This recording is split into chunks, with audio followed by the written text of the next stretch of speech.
Hey guys, welcome to another video. So in this video, I'll be breaking down Euro USD. I'll be going over POIs and order blocks. All right, so let's start off with the daily time frame. So on the daily time frame, you can see that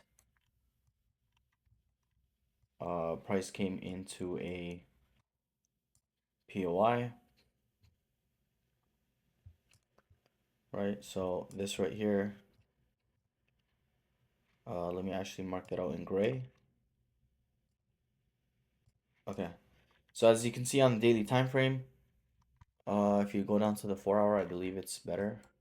Okay, so this candle is the last candle before the imbalance, which led to a break of structure, right?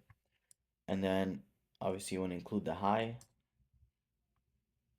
All right, so once the market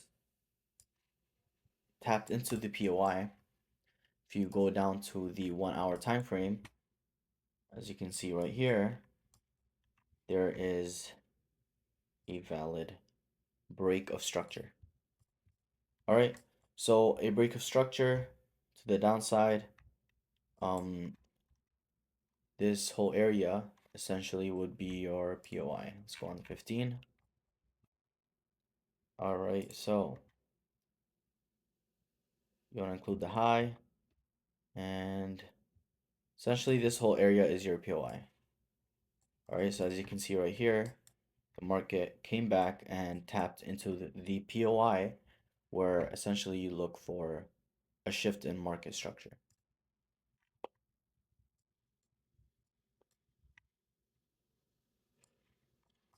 All right, so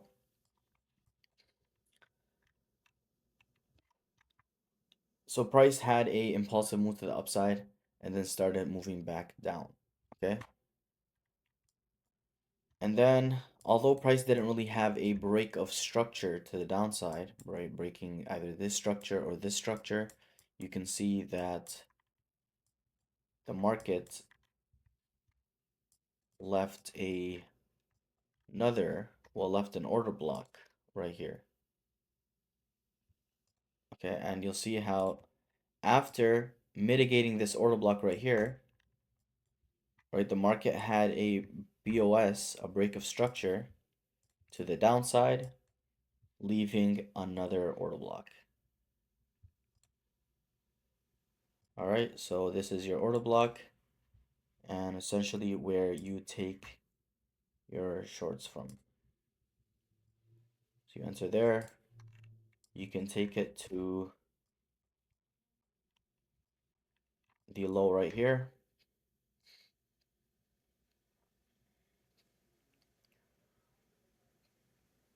And yeah, so if you take it to this low, this is a nice 1 to 6. All right, a clean 1 to 6. If you wanted to, you could have taken it towards, well, if you look at the 1 hour time frame, you can expect price coming down from here to these areas, right? Mitigating this POI right here. So essentially you could have taken the shorts all the way down to this low right here, or even the mitigation of this POI. Okay, but for this example, I'll say we take it to the low. That is a quick and nice 1 to, well, not really quick, but a nice 1 to 15. So this is where Smart Money Concepts ends up having their smaller stop losses with higher RR setups. All right, so this is a 3.3 pip stop loss for a 49.5 pip move, right? So a nice 1 to 15. And yeah,